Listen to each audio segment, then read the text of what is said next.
এ আমার বাবাজিরা, ভাইরা, বন্ধুরা, আমার আল্লাহ কইছে ঈমান আনো তাদের ঈমানের মতো। আরেক জায়গায় কোরআনে বললেন, আমি আপনাদেরকে বলেছিলাম আমার আল্লাহ পাক রব্বুল আলামিন দুনিয়ার জমিনে আমাকে আপনাকে হায়াত দিয়েছেন। আল্লাযী খালাকাল মাউতা ওয়াল হায়াতা লিয়াবলুয়াকুম আইয়ুকুম আহসানু আমালা। আমাকে আপনাকে পরীক্ষা নেওয়ার জন্য এই সুযোগটা দিয়েছেন।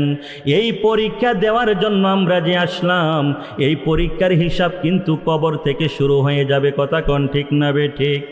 আমার বন্ধুরা, যদি হিসাব নিজেরটা নিজে মিলাইতে পারেন তাহলে দেখবেন নিজের ইমানের খুঁটিটা কতটুকু মজবুত।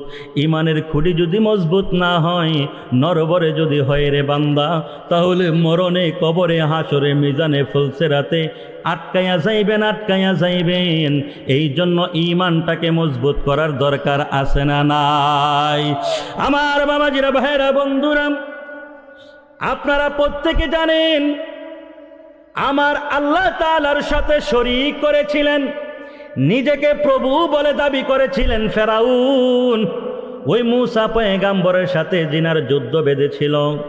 ওই ফেরাউনের স্ত্রীর নাম ছিল আসিয়া, যার ওয়াজ আপনারা সবাই জানেন। এইখানে একটা মজার ঘটনা আপনাদেরকে বলি রে বাবা, সময় একেবারে সংক্ষিপ্ত, অল্প সময়ের মধ্যে কথাগুলি বলছি। ওই আসিয়ার ঘরে, ফেরাউনের ঘরে একটা কাজের মহিলা ছিল, যেই মহিলাটা সর্বসময় তাদের ফ্যামিলিগত কাজগুলি সমাধান করতেন। আসিয়ার একটা মেয়ে ছিল, ফেরাউনের একটা মেয়ে ছিল। ওই মেয়ের কাজগুলি সমাধান করতেন, দেখতেন। হঠাৎ করে একদিন ফেরাউনের মেয়ে ফেরাউনের সামনে দাঁড়ায় ডাক দিয়ে বললেন, আব্বা জাহান, আলিস সামাওয়াতি ওয়াল আরদি রব্বুন গায়রুক। ওগো আব্বা ফেরাউন, আপনার কাছে আমি আপনার কন্যা হয়ে জানতে চাই, আসমানের নিচে জমিনের উপরে আপনি ছাড়া আর কোনো প্রভু আসেনি? ফেরাউন কয়, না না, আমাকে ছাড়া আর তো কোনো প্রভু নাই। ওই ফেরাউনের মেয়ে ডাক দিয়া কয়, আব্বা হা হা, আমিও তো এটা জানতাম, আলিস সামাওয়াতি ওয়াল আরদি রব্বুন গায়রুক। তুমি ছাড়া এই দুনিয়ার জমিনে তুমি ছাড়া আর কোনো রব নাই, তুমি ছাড়া আর কোনো আল্লাহ নাই। তখন এ ডাক দিয়ে বললেন, আসিয়ার মেয়ে ডাক দিয়ে বললেন, আব্বাজি, ও আমার বাবাজি, আমি তো সেইটাই জানতাম, কিন্তু ঘটনা কি জানেননি? কয়, কি ঘটনা? কয়, আজকে যখন আমাদের কাজের মহিলাটা আমার মাথা আশ্রাইতেছিল, হঠাৎ করে তার হাত থেকে চিরুনিটা জমিনে পড়ে যায়। ওই মহিলার জবান দিয়ে তখন একটা কথা বের হলো, বিসমিল্লাহ বলে সে চিরুনিটাকে যখন উঠাইলেন, আমি তো অবাক হয়ে গেলাম গো বাবা। কে বলতেছেন? ফেরাউনের মেয়ে বলতেছেন, আমি তো অবাক হয়ে গেলাম যখন মহিলা বললেন বিসমিল্লাহ। আমি বললাম মানিল্লাহ, অর্থাৎ তুমি বিসমিল্লাহ কেন বললা? তোমার রবকে, তোমার প্রভুকে। ওই মহিলা ডাক দিয়ে বললেন ফেরাউনের মেয়েকে, আর অস করে বললেন, রব্বি ও রব্বুক, আমার রব এবং তোমার রব যিনি, তিনি হচ্ছেন একমাত্র আল্লাহ। কুল্লুহু আল্লাহু আহাদ, আল্লাহুস সামাদ, লাম ইয়ালিদ ওয়া লাম ইউলাদ ওয়া লাম ইয়াকুল লাহু কুফুয়ান আহাদ। বলুন সুবহানাল্লাহ। ওই ফেরাউনের কাজের মহিলা মেয়েকে ডাক দিয়ে বলে, রব্বি ও রব্বুক, আমার রব এবং তোমার রব যিনি, তিনি হচ্ছেন একমাত্র আল্লাহ।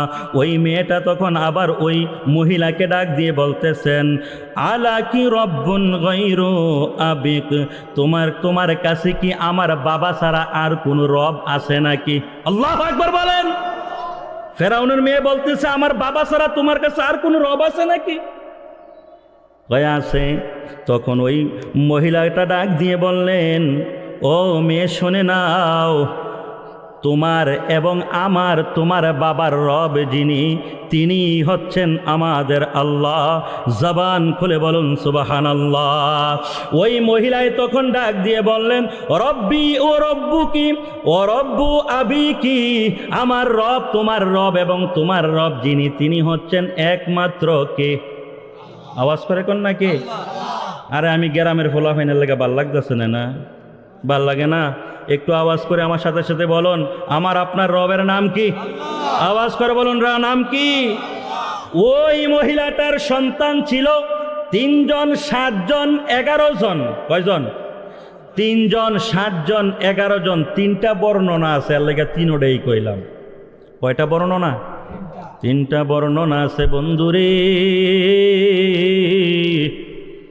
এর ভিতরে যেটাই আপনি ধরে নেন, আমার কোনো সমস্যা নাই। সন্তান 1 জন হইল সন্তান, 3 জন হইল সন্তান, 10 জন হইল সন্তান। ঠিক নি অপু? সন্তান যতজন হয় সন্তানে, ঠিক কিনা বলেন?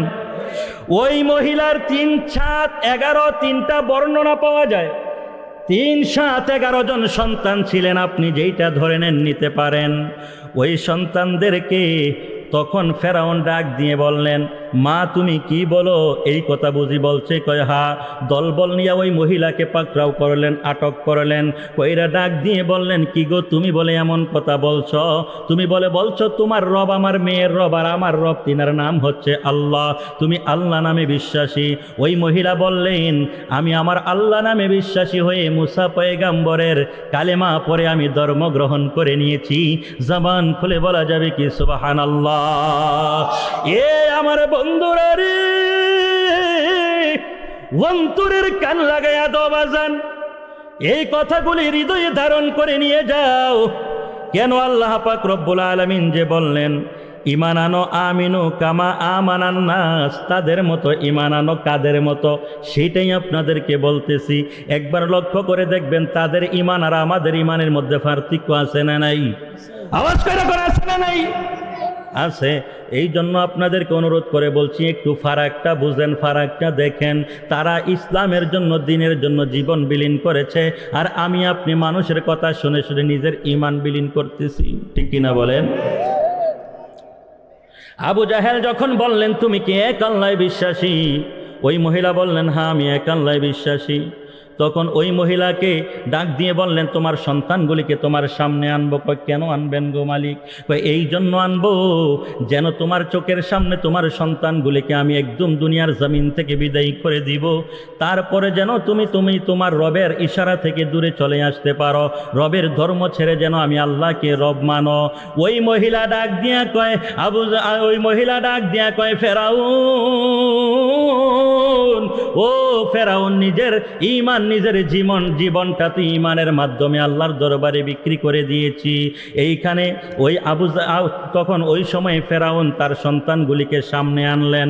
এইখানেও 3টা বর্ণনা রয়েছে। এক বর্ণনায় আসছে তাদেরকে আগুনে পোড়াইয়া দুনিয়ার জমিন থেকে হত্যা করা হয়েছে। আর এক বর্ণনায় আসছে তাদেরকে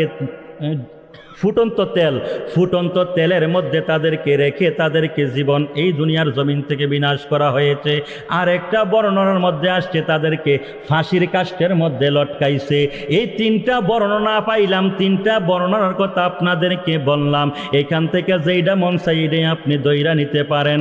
আপনার চোখের সামনে যদি আপনার সন্তানকে ফাঁসিতে লটকায়, আপনার কেমন লাগবো? ভাল লাগবো? ভাল লাগবে না বাবারে। ওই মহিলা ডাক দিয়ে কয়, ফেরাউন, আরে সন্তান 1 জন কেন, 3 জন কেন, 7 জন কেন? আল্লাহ যদি আমাকে শত শত সন্তান দান করত, দ্বীনের জন্য, ধর্মের জন্য, রবের প্রেমে আমি তাদেরকে এইভাবে উৎসর্গ করে দিতাম।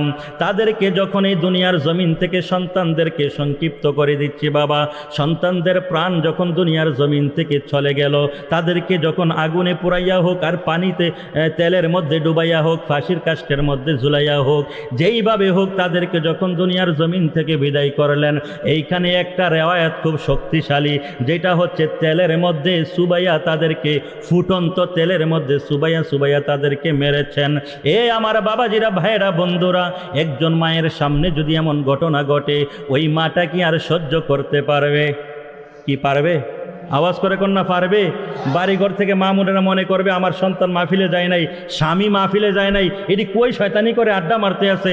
একটু আওয়াজ করে শোনাই দেন না, আপনারাও মাহফিলে আছেন। এই মায়েরা কি সহ্য করতে পারবে? পারবে না, এটা কখনো সম্ভব না।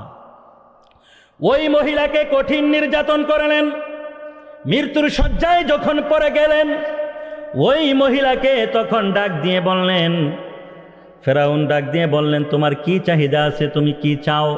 ওই মহিলা বললেন, ও ফেরাউন বাদশাহ, তোমার কাছে তেমন কিচ্ছু চাওয়ার নাই। আমার সন্তানদের হাড্ডিগুলি তুমি যেই জায়গায় রাখবা, যেই জায়গায় দাফন করবা, আমার সন্তানের হাড্ডিগুলির সাথে আমাকে তুমি দাফন করে দিও, এছাড়া আর কিচ্ছু তোমার কাছে চাওয়া নাই। ওই মহিলাটাকে দুনিয়ার জমিন থেকে বিদায় করে দিল। দিয়া ফেরাউন হাসি খুশি রং তামাশা করতে করতে বাড়িতে প্রবেশ করলেন। ডাক দিলেন ম্যাডাম আসিয়াকে, ডাক দিয়া কয়, আসিয়া দেখছুনি শুনছুনি? কয় কি শুনতাম? কয় আমাদের ঘরে যে কাজের মহিলাটা ছিল তাকে তো আমি দুনিয়ার জমিন থেকে বিদায় করে দিয়েছি, তার সন্তানগুলিকে দুনিয়ার জমিন থেকে বিদায় করে দিয়েছি।